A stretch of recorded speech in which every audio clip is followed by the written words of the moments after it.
Hi everyone, welcome to my channel. Today Ugadi special ಹೋಳಿಗೆ ಅಥವಾ ಒಬ್ಬಟ್ಟು ರೆಸಿಪಿನ ಯಾವ ರೀತಿ ಸಿಂಪಲ್ಲಾಗಿ ಪ್ರಿಪೇರ್ ಮಾಡೋದು ಅಂತ ಈ ವಿಡಿಯೋದಲ್ಲಿ ಶೇರ್ ಮಾಡ್ಕೊಳ್ತಾ ಇದ್ದೀನಿ. ನೀವೆಲ್ಲರೂ ಸಾಮಾನ್ಯವಾಗಿ ಹಬ್ಬಗಳಿಗೆ ಅಥವಾ ಯಾವುದೇ ಫಂಕ್ಷನ್ಗಳಿಗೆ ಹೆಚ್ಚು ಮಾಡೋದು ಬೇಳೆ ಒಬ್ಬಟ್ಟು, ಇಲ್ಲ ಅಂದರೆ ಕಾಯಿ ಒಬ್ಬಟ್ಟು ಮಾಡೇ ಮಾಡಿರ್ತೀರ.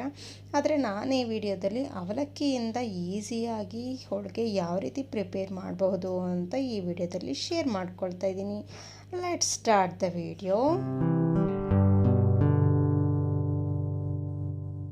ಫಸ್ಟ್ ಇಲ್ಲಿ ನಾನು ಒಂದು ಪಾತ್ರೆಗೆ 2 ಕಪ್ಪಷ್ಟು ಅವಲಕ್ಕಿನ ಹಾಕ್ಕೊಳ್ತಾ ಇದ್ದೀನಿ. ಈ 2 ಕಪ್ಪಷ್ಟು ಅವಲಕ್ಕಿಗೆ ನಾನಿಲ್ಲಿ ಸ್ವಲ್ಪ ವಾಟರ್ನ ಮಿಕ್ಸ್ ಮಾಡಿಕೊಂಡು ನೀಟಾಗಿ ವಾಶ್ ಮಾಡ್ಕೊಳ್ತಾ ಇದ್ದೀನಿ. ಒಂದು 2 ಟೈಮ್ಸ್ ಆದರೂ ಈ ಅವಲಕ್ಕಿನ ಚೆನ್ನಾಗಿ ವಾಶ್ ಮಾಡ್ಕೊಳ್ಬೇಕು. ನೋಡಿ, ವಾಶ್ ಮಾಡಿ ಇಟ್ಕೊಂಡಿದ್ದೀನಿ. ಈಗ ನೆಕ್ಸ್ಟ್ ಇದಕ್ಕೆ ನೀರನ್ನ ಹಾಕ್ಕೊಂಡು ಒಂದು ಹಾಫ್ ಆನ್ ಅವರ್ ಆದರೂ ನೆನೆಸ್ಕೊಳ್ಳೋಣ. ಒಂದು 20-30 ಮಿನಿಟ್ಸು ನೆನೆಸ್ಕೊಳ್ಬೇಕಾಗತ್ತೆ. ಈಗ ಇದನ್ನು ಪಕ್ಕಕ್ಕೆ ಎತ್ತಿಟ್ಕೊಳ್ಳೋಣ. ನೆಕ್ಸ್ಟ್ ಇಲ್ಲಿ ಒಂದು ಪಾತ್ರೆ ತೊಗೊಳ್ತಾ ಇದ್ದೀನಿ. ಪಾತ್ರೆಗೆ 1 ಕಪ್ಪಷ್ಟು ಮೈದಾ ಹಿಟ್ಟನ್ನ ತಗೊಳ್ತಾ ಇದ್ದೀನಿ. 1 ಕಪ್ಪಷ್ಟು ಮೈದಾ ಹಿಟ್ಟನ್ನ ಈ ರೀತಿ ಜರಡಿ ಇಟ್ಕೊಳ್ಳೋಣ.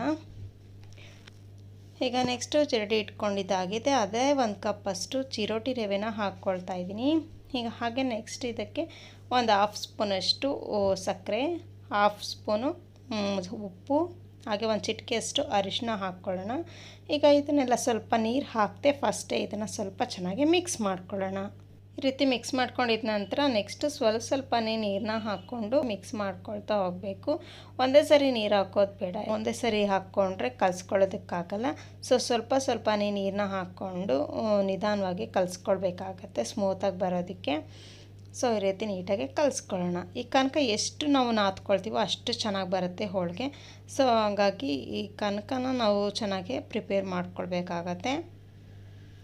ಈಗ ನೋಡಿ, ಈ ರೀತಿ ನೀಟಾಗಿ ಕಲಿಸ್ಕೊಂಡಿದ್ದಾಗಿದೆ. ಈಗ ನೆಕ್ಸ್ಟ್ ಇದಕ್ಕೆ ಆಯಿಲ್ನ ಹಾಕ್ಕೊಳ್ತಾ ಇದ್ದೀನಿ. ಒಂದು 3 to 4 ಸ್ಪೂನಷ್ಟು ಆಯಿಲ್ನ ಹಾಕ್ಕೊಳ್ತಾ ಇದ್ದೀನಿ.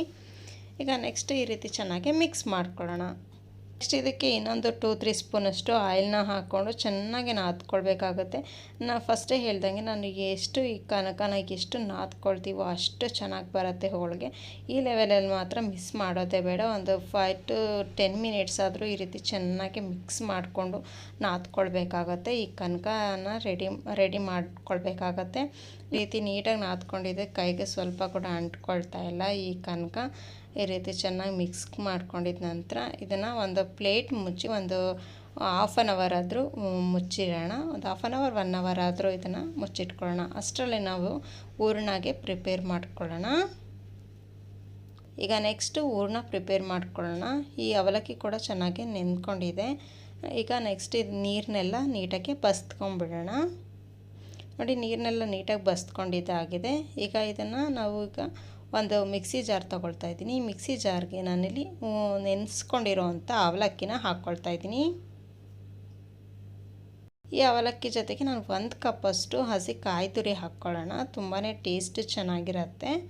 ನೆಕ್ಸ್ಟು ಒಂದು 4-5 ಏಲಕ್ಕಿನ ಹಾಕ್ಕೊಳ್ತಾ ಇದ್ದೀನಿ. ಈಗ ನೆಕ್ಸ್ಟ್ ಇದಕ್ಕೆ 2 ಸ್ಪೂನಷ್ಟು ಗಸಗಸೆ ಹಾಕ್ಕೊಳ್ಳೋಣ. ಹಾಗೆ ಒಂದು ಸ್ಮಾಲ್ ಗ್ಲಾಸಷ್ಟು ವಾಟರ್ನ ಹಾಕ್ಕೊಂಡು ಚೆನ್ನಾಗಿ ಗ್ರೈಂಡ್ ಮಾಡ್ಕೊಳ್ಳೋಣ. ನೋಡಿ, ಚೆನ್ನಾಗಿ ಗ್ರೈಂಡ್ ಮಾಡ್ಕೊಂಡಿದ್ದಾಗಿದೆ. ಇದು ಸ್ವಲ್ಪ ಸ್ಮೂತ್ ಆಗಿದೆ. ಈ ಅವಲಕ್ಕಿ ಎಲ್ಲ ತುಂಬ ಚೆನ್ನಾಗಿ ಸ್ಮೂತ್ ಆಗಿದೆ. ಸ್ಮೂತ್ ಆಗೋವರೆಗೂ ರುಬ್ಕೊಂಡಿದ್ದೀನಿ.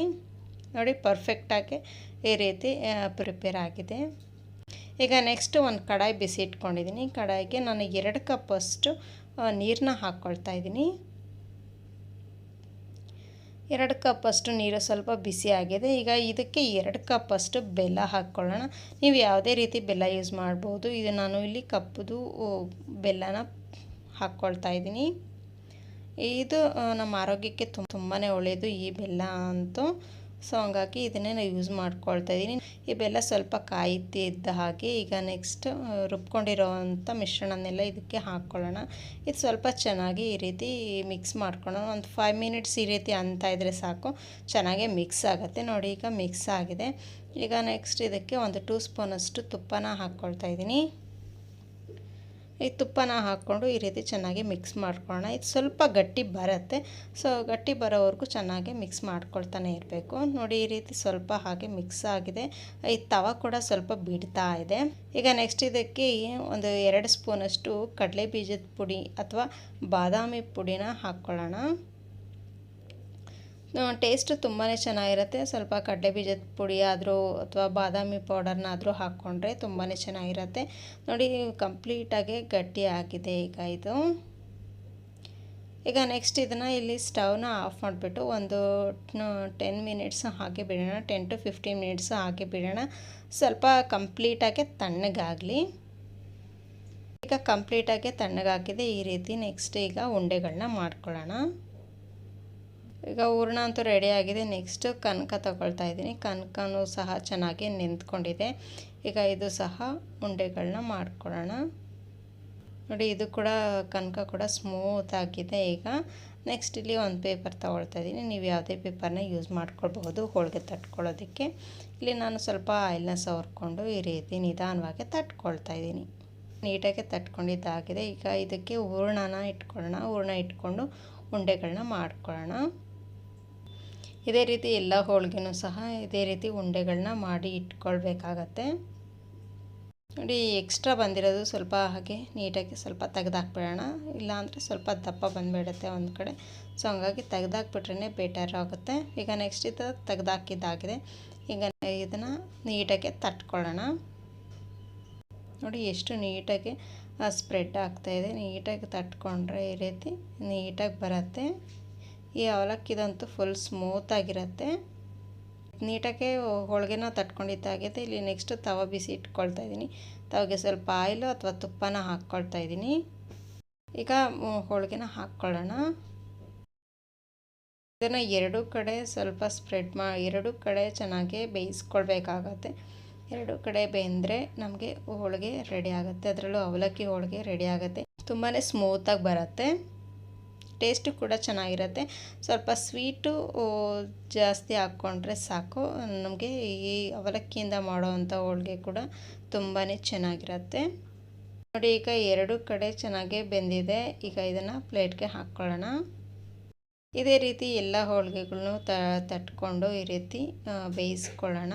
ನೋಡಿ ಈಗ ಈ ಒಬ್ಬಟ್ಟು ಕೂಡ ನಾವು ಚೆನ್ನಾಗಿ ಎರಡೂ ಕಡೆ ಕೂಡ ಚೆನ್ನಾಗಿ ಬೇಯಿಸ್ಕೊಂಡು ಈ ರೀತಿ ಬೆಂದಿದ ನಂತರ ಸೇಮ್ ಎಲ್ಲ ಒಂದು ಪ್ಲೇಟ್ಗೆ ಹಾಕ್ಕೊಳ್ಳೋಣ. ಈಗ ಅವಲಕ್ಕಿ ಹೋಳಿಗೆ ಅಂತೂ ರೆಡಿಯಾಗಿದೆ. ನೋಡಿದ್ರಲ್ಲ ಫ್ರೆಂಡ್ಸ್, ಈ ಅವಲಕ್ಕಿ ಹೋಳಿಗೆ ಅಂತೂ ಎಷ್ಟು ಸಿಂಪಲಾಗಿ ಯಾವ ರೀತಿ ಸಿಂಪಲಾಗಿ ಪ್ರಿಪೇರ್ ಮಾಡಬಹುದು ಅಂತ. ಈ ಹೋಳಿಗೆ ಜೊತೆಗೆ ಸ್ವಲ್ಪ ತುಪ್ಪ ಹಾಕ್ಕೊಂಡು ತಿಂತಾಯಿದ್ರೆ ನಿಜವಾಗ್ಲೂ ತುಂಬಾ ಚೆನ್ನಾಗಿರುತ್ತೆ. ತುಂಬ ಟೇಸ್ಟಿಯಾಗಿರುತ್ತೆ ಕೂಡ.